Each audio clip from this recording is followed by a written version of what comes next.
اس video کو like کریں، share کریں، چینل پر اگر آپ نئے آئے ہیں تو اس کو سبسکرائب کرنے کے ساتھ ساتھ بیل آئیکن پریس کر دیں تاکہ ہماری نئے ویڈیو ہوتے ہیں، دلچسپ ویڈیو ہوتے ہیں، اس کا نوٹیفیکیشن آپ کو جائے گا۔ ویڈیو کیسا لگا آپ ضرور کمنٹ کر کے بتائیں۔ میرے پاس آواز ترنم کی نہیں ہے مگر شعر ان سے کمزور میرا نہیں ہے۔ شعر میرا کئی گنا ان سے بھاری اور بھرکم ہوگا۔ اور شعر سنے آپ، آئینے مشیت کا سناسا ایسا، جس کے قدموں میں ہو کوثر وہ پیاسا ایسا، جس کے قدموں میں ہو کوثر وہ پیاسا ایسا، کیوں محبت سے جھومے نہ رسول کونین، فضل رب سے ملتا ہے نواسا ایسا، فضل رب سے ملتا ہے نواسا ایسا۔ حضرات، ہم سب کے دل میں سید الشہداء امام علی مقام کی سچی عقیدت ہے۔ اسی عقیدت کی چھینٹوں سے ہمارا معاشرہ انشاءاللہ پاک اور صاف ہو جائے گا۔ لہذا انہی عقیدتوں کے قلادہ ہم سب اپنے گردنوں میں ڈال کر ہم امام کے اس شعر کو ان بارگاہ میں نظر خیرات پیش کرتے ہیں جو میرے امام فرماتے ہیں کہ تیری نسل پاک میں ہے بچہ بچہ نور کا، تیری نسل پاک میں ہے بچہ بچہ نور کا، تو ہے عین نور تیرا سب گھرانہ نور کا۔ آج ہم سب 10 روزہ پروگرام کے یہ آخری مرحلے پہ پہنچے اور 10 دنوں سے ریگولر سید الشہداء امام علی مقام کی کردار اور کریکٹر کی کاوشیں، ان کی خدمات میں ہمارے علماء روشنی ڈالتے آئے۔ ہم سب لوگ کئی برسوں سے غالباً 9 سال یا 10 سال سے سن رہے ہیں، صحیح بول رہے ہیں؟ لیکن جتنی دیر اور جتنے سال سے سنتے چلے آ رہے ہیں، اختلافات اتنی ہی تیزی سے بڑھتا چلا جا رہا ہے۔ بھائی بھائی کا دشمن ہم اور آپ ہو رہے ہیں، پڑوس پڑوس کا دشمن ہم اور آپ ہو رہے ہیں۔ آخر یہ المیہ کیا ہے، اس کی وجہ کیا ہے؟ امام پاک نے تو نفرتوں کو طلاق دیا، امام پاک نے بغاوتوں کا گلا مروڑ دیا، امام پاک نے نفاق کا گلا دبا دیا۔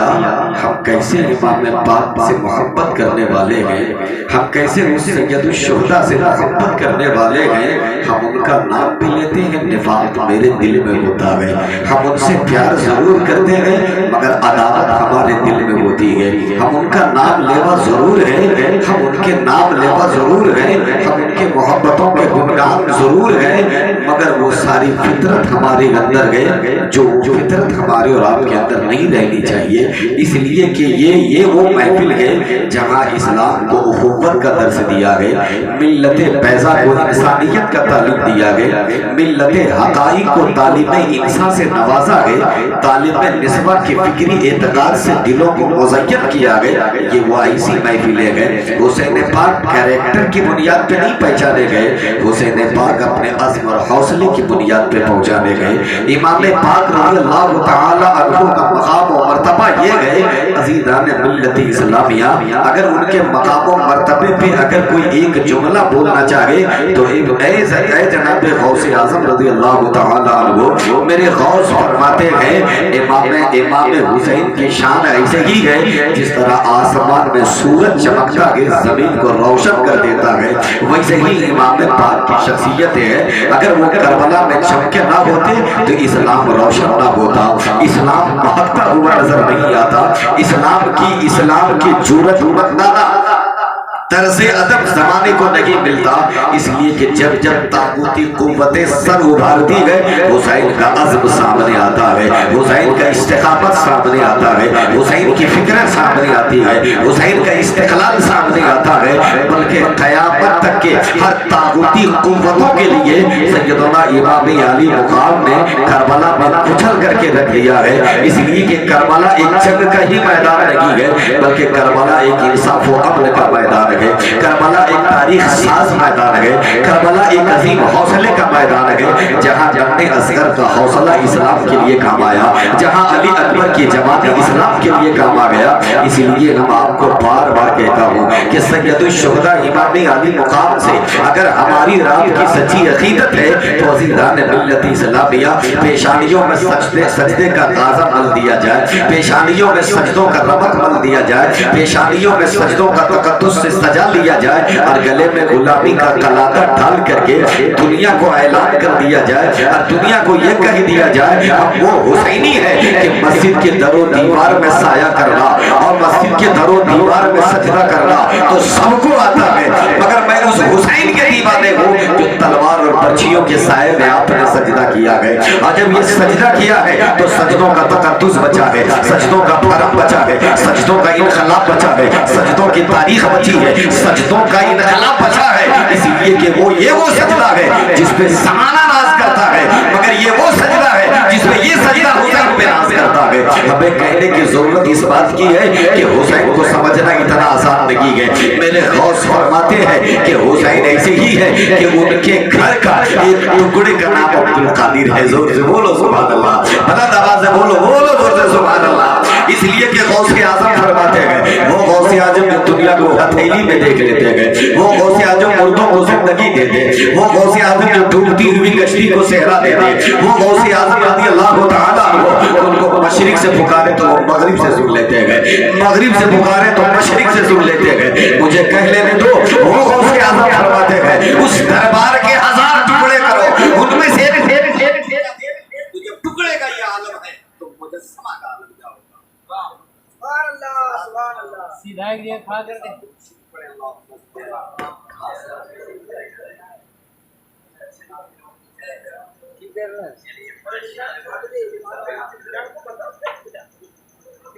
درود شریف پڑھیے، اللہم صلی علی اللہ نواز سے پڑھیے۔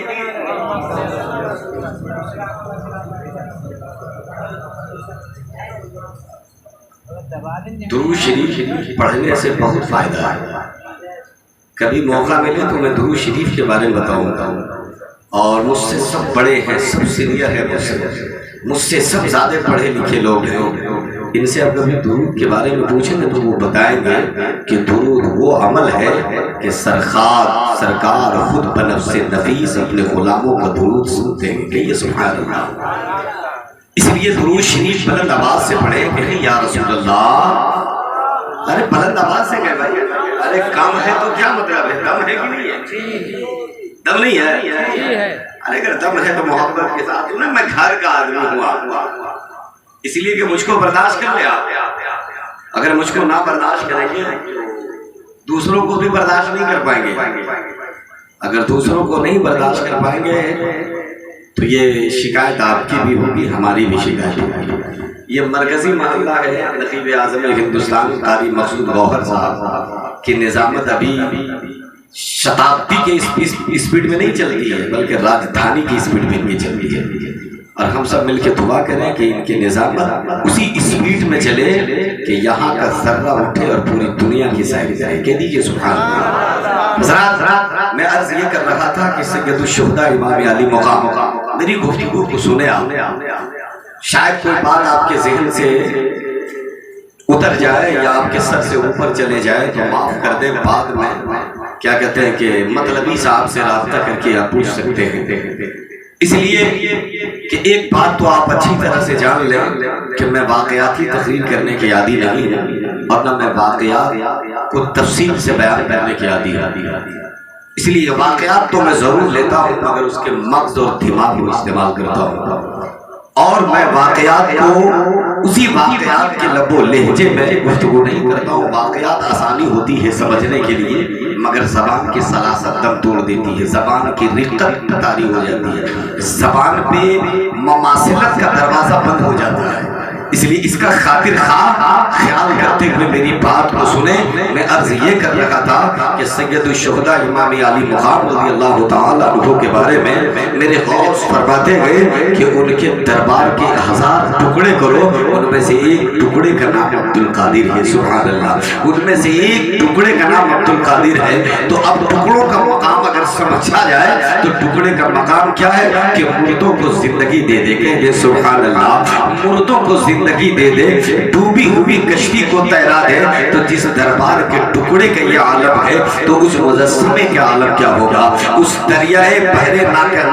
نہ پیدا کنار کا عالم کیا ہوگا؟ اس لیے کہ وہ ایک سحرگائی قوت ہے سیدنا امام علی مقام، وہ آہ سحرگائی کی قوت رانائیہ ہے جناب سید الشہداء امام علی مقام۔ اس لیے مجھے کہنے کی ضرورت نہیں ہے، کسی کو سمجھا جاتا ہے تو شاگرد سے استاد کی قدر سمجھ میں آ جاتی ہے، چیلے سے استاد کا عظمت بڑھ جاتا ہے، چیلے سے اس کے استاد کی فکر سمجھ میں آ جاتی ہے۔ تو وہ عبدالقادر جن کے دربار کے ٹکڑے کا یہ عالم ہے، میرے امام نے فرمایا ہے تیری نسل پاک میں گئے بچہ بچہ نور کا، تو ہے عین نور، تو عین نور کون ہے؟ وہی تو سید الشہداء امام علی مقام ہے، وہی تو سید الشہداء امام علی مقام ہے۔ دنیا میں ہزاروں مورخین گزرے ہیں، دنیا میں ہزاروں کتابیں لکھنے والے صاحب کتاب گزرے ہیں، مگر سب نے اتفاق کے ساتھ فیصلہ کیا۔ اس کا یہ متفقہ فیصلہ ہے کہ صحیح سادات سیدنا امام حسین گئے، اہل بیت سیدنا امام حسین گئے۔ ہاں ہاں یہ بھی کہہ لیا جائے جب اسے شکست فاش ہونے کی ضرورت پڑی تھی تو حسین گود میں پہنچے تھے۔ اگر مصطفیٰ دعا کرتے تھے تو وہ قوم برباد ہو جاتی، وہ قوم ہلاک ہو جاتی، لیکن کب ہلاک ہوتی؟ جب حسین آمین کہہ دیتے، جب حسین آمین کہہ دیتے۔ تو عزیزان ملت اسلامیہ، ان کی تاریخ ہم پڑھتے ہیں، ان کی تاریخ کے ہم دادا ہیں، ہم ان کی تاریخ کے تاریخ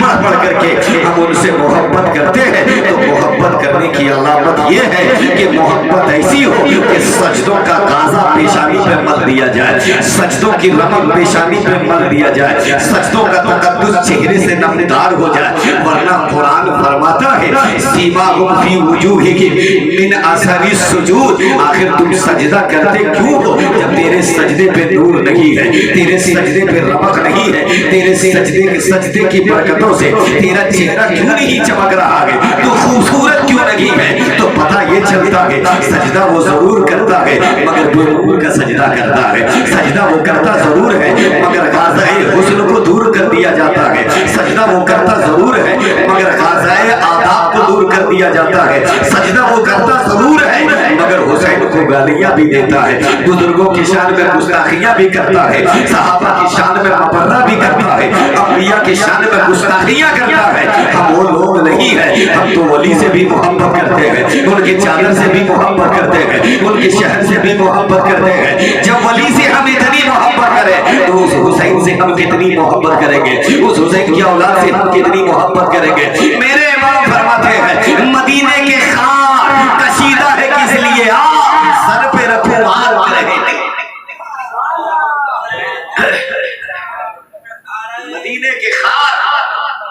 مدینے کے خار کشیدہ ہے کس لیے،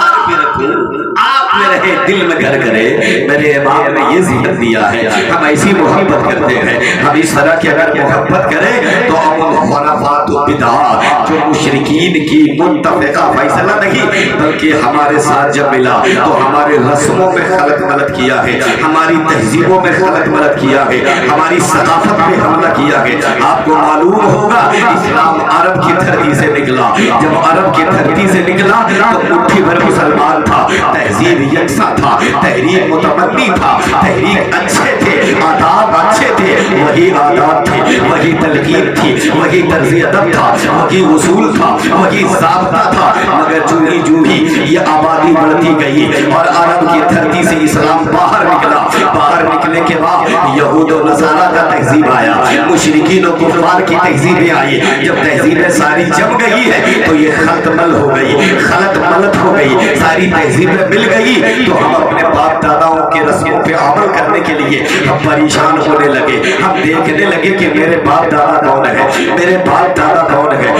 ان کی تہذیب کیا تھی، وہ کس طرح سے منایا کرتے تھے۔ آج آپ کو یہ معلوم ہوگا رسم شادی کا دستور ہمارے یہاں کچھ ہے مگر غیروں کے یہاں کچھ ہوتا ہے، مگر ہمارے ہی قبیلے میں کچھ برادری ایسے ہیں جن کے یہاں شادی کا رسم اس طرح ہے مگر ہمارے یہاں اس طرح ہوتا ہے۔ ہمارے یہاں کا قبیلہ ہے، ایک پٹھان کہتے ہیں، دوسرا ملک بھی کہتے ہیں، تیسرا انصاری بھی کہتے ہیں، سید و مرزا بھی کہتے ہیں، نائی بھی کہتے ہیں، سبزی فروش بھی کہتے ہیں، بلکہ اس طرح کے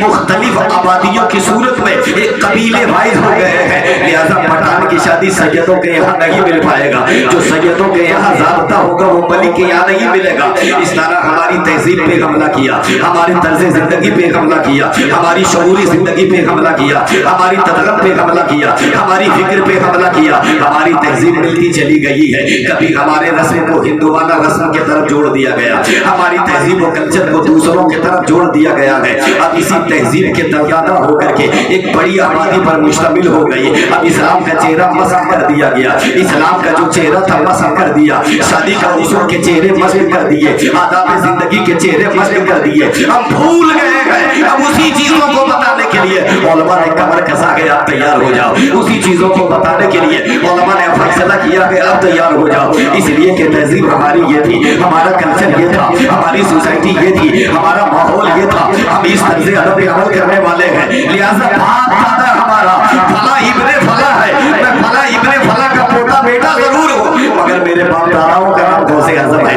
میرے باپ داداؤں کا نام غریب نواز ہے، میرے باپ داداؤں کا نام مخدوم سمدہ ہے، میرے باپ داداؤں کا نام امام عشق و محبت ہے۔ اس لیے کہ ہم انہی کی بتائے ہوئے طریقوں پہ عمل بھی کرتے ہیں اور انہی کی لکھی ہوئی تحریروں پہ عمل کر کے ہم زمانے کو مسئلہ بتاتے ہیں، ہم زمانے کو مسئلہ بتاتے ہیں، ہم زمانے کو تہذیب بتاتے ہیں، ہم زمانے کو طریقہ بتاتے ہیں۔ اس لیے بتاتے ہیں میرے دوستوں بزرگوں، میرے امام نے بہت پہلے کہا ہے اور یہ بہت پتے کی بات کہی ہے کہ مجھے ننگا نہ سمجھو، مجھ کو نادان نہ سمجھو، مجھ کو بے نوا مسکین نہ سمجھو، بلکہ میں اس کا غلام ہوں جس کا کلمہ تم بھی پڑھتے ہو، جس کا کلمہ بے زبان کنکری نے بھی پڑھ کے اعلان کر دیا۔ ارے حال تو یہ ہے سمندر کی مچھلیاں بھی میرے پیغمبر کے کلمہ پڑھتی ہے، میں اس نبی کا وارث ہوں، میں اس نبی کا غلام ہوں۔ لہذا مجھے تنہا نہ سمجھنا، مجھے بے نوا مسکین نہ سمجھنا، بلکہ مسکین تم ہو کہ تمہارے نبی نہیں ہے، مسکین تو تم ہو کہ تمہارے ولی نہیں ہے، مسکین تو تم ہو کہ تمہارے لیے غوث و کتب ابدال نہیں ہے۔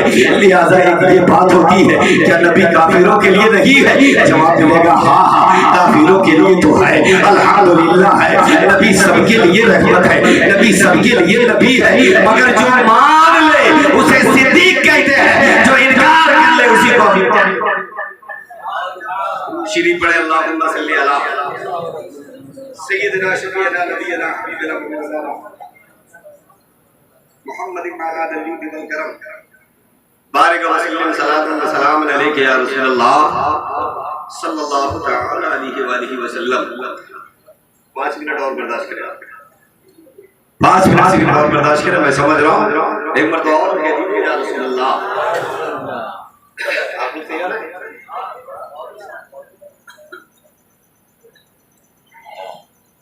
حضرات موضوع کے مناسبت سے جو نکاتی گفتگو کرنے کی ضرورت تھی، لگ بھگ سب ہی دکھتی ہوئی رگوں پہ ہاتھ ڈال کر کے ہماری ضمیر کی زندگی کو جھنجھوڑ دیا گیا ہے۔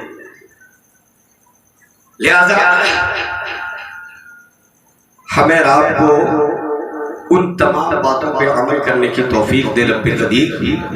نماز وہی پڑھتا ہے جس کو اللہ توفیق دیتا ہے، نماز وہی پڑھتا ہے جس کو اللہ توفیق دیتا ہے، حافظ وہی بنتا ہے جس کو اللہ پسند فرماتا ہے۔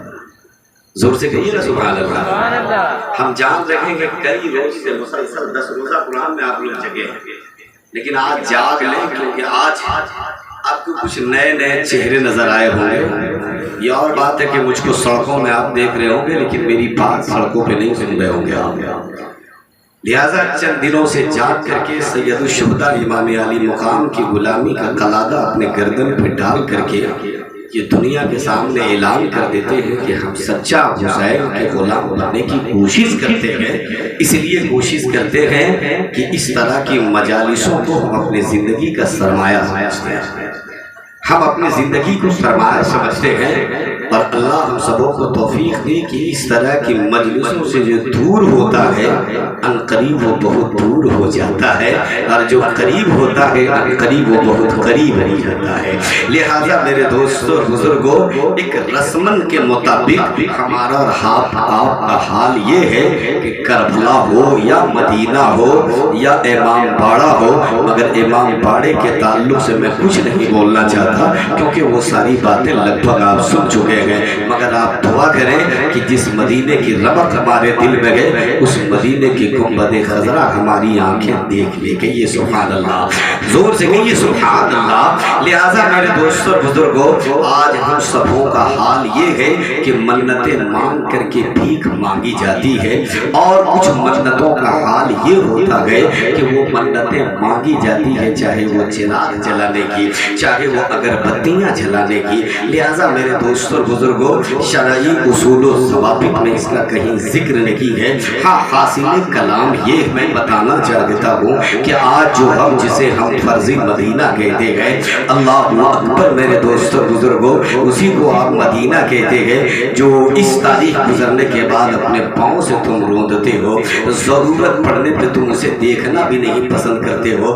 بلکہ اس شاد کو لفظ مدینہ سے تڑپ اٹھتا تھا، اس شاد کو لفظ مدینہ یاد کر کے آپ لفظ مدینہ یاد کر کے یاد مدینہ میں خرطاب ہو جایا کرتا تھا۔ ہماری جہالت نے ہماری فکر کو اندھا کر دیا، ہماری جہالت نے ہمارے خیالات کو مفلوج کر دیا ہے، مگر ان باتوں پہ روشنی ڈالو تو چند اعتراضات کرنے والے معترضین پیدا ہوتے ہیں، جس کا جواب اہل علم کے پاس نہیں ہوتا ہے، جاہل کا جواب کسی عالم کے پاس نہیں ملے گا، کیونکہ جہلا کا سوال و جواب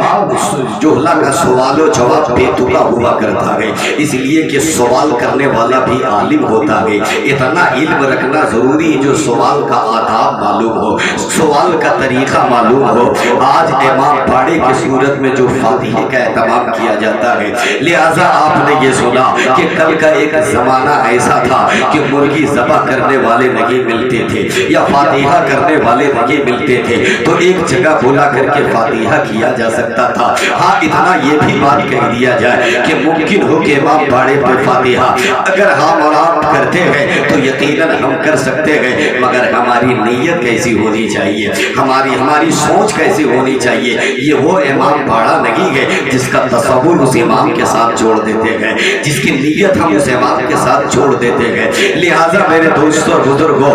جہاں چند لوگ جمع ہو جائے، مقام صاف ستھرے کی ہو، پاک صاف والی کو جگہ ہو، وہاں چند لوگ جمع کر دے نیاز کو تو فاتحہ کرنا جائز ہے، کہہ دیجئے سبحان اللہ۔ لہٰذا میرے دوستوں بزرگوں، دھیرے دھیرے ان اصولوں پہ انشاءاللہ الرحمن یقیناً ہمارا رب کا قبضہ ہوگا۔ یہ آواز اٹھی ہے مرکزی محلے سے، یہ آواز اٹھی ہے مرکزی محلے سے، اگر اس پہ کامیابی مل گئی آپ دعا فرمائے تو جب بھی تاریخ لکھی جائے گی اس کے موجد ہوگا یہ مرکزی کمیٹی، اس کے انقلابی قوتوں کا داستان عالم بردار ہو گئی یہ مرکزی کمیٹی۔ آواز اٹھا دی گئی ہے، جسے چاہے قبول فرما لے، جسے چاہے قبول فرما لے۔ میرے پیغمبر نے بھی فاران کی چوٹی پہ حقائق کا اعلان کیا تھا، حقوق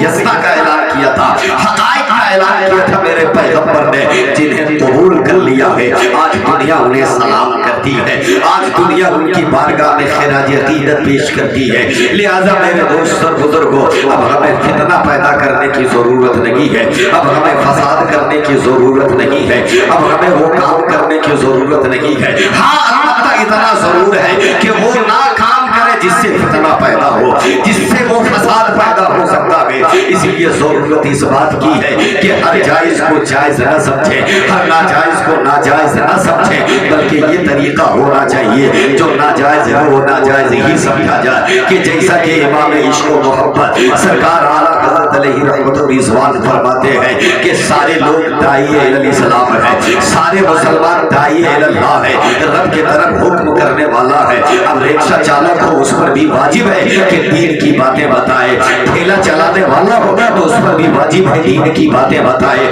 مزدوری کرنے والا انسان ہو اس پر بھی یہ واجب ہے کہ دین کی بات بتائے، گھر میں رہنے والا انسان ہو اس پر بھی یہ واجب ہے کہ دین کی بات بتائے. تو دین کی باتیں وہ بتائے گا جو دین کی باتیں سیکھنے والا ہوگا، جو دین کی باتوں کو جاننے والا ہوگا، جو دین کی سمجھ رکھنے والا ہوگا. تو جب دین کی ہم سمجھ رکھنے والے ہوں گے تو یقیناً باپ بیٹے کو منع کرے گا. مگر ہمارا معاشرہ یہ ہے کہ باپ اگر دارو نہ پیتا ہو تو بیٹا شراب پی لیتا ہے، باپ بھی نمازی ہے تو بیٹا کب نمازی ہو سکتا ہے. آج یہ کردار حسین کانفرنس سے یہ ایک آواز دی جا رہی ہے کہ جیسا کہ اس سے قبل الہاد حافظ و قاری محمود صاحب قبلہ نے ایک آواز دیا ہے ہماری ضمیر کو جھنجھوڑ کر، جو ہمارا ابدی مکان ہے، جہاں ہمیشہ ہمیش کے لیے ہمیں سونا ہے، جہاں ہمیں کتنے سال تک سونا ہے، وہاں کی ایک عجیب دنیا ہے، وہاں کی ایک الگ دنیا ہے جہاں سے ایک نئی زندگی کے ہم آغاز کریں گے. اس مکان کی فکر ہم نہیں کرتے ہیں. ضرورت پڑنے پر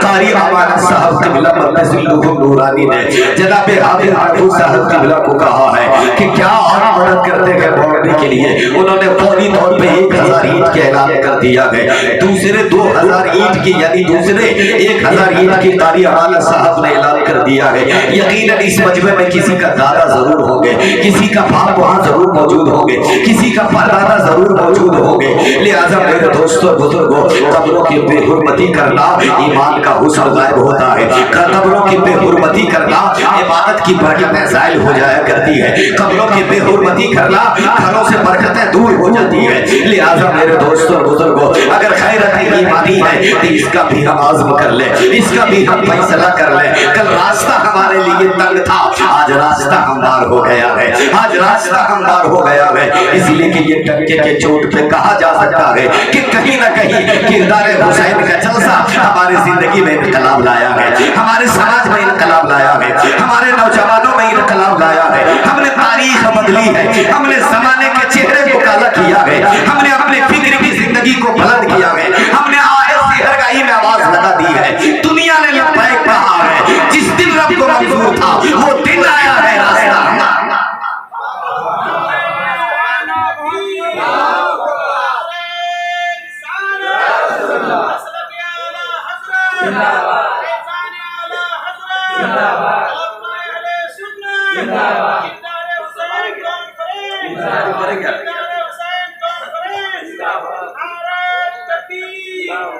حضرات. لہذا انہی چند کلمات کے ساتھ مولا قدیر ہم سبوں کو توفیق دے. اس مرکزی کمیٹی کے بینر تلے سو نوجوانوں کی ایک ٹیم تیار ہو رہی ہے. مولا قدیر ان کی بازوؤں میں قوت عطا فرمائے اور زمانے کے اس آوارہ قسم کے لوگوں کی تھپڑ جو لفظوں کے جھرمٹ میں نکل کر کے کوئی سنگلاخ وادیوں پہ حملہ کرتا ہے، مولا قدیر اسی سینے کو سنگلاخ وادیوں میں ہرے سبز اگانے کی ان نوجوانوں کو توفیق عطا فرمائے.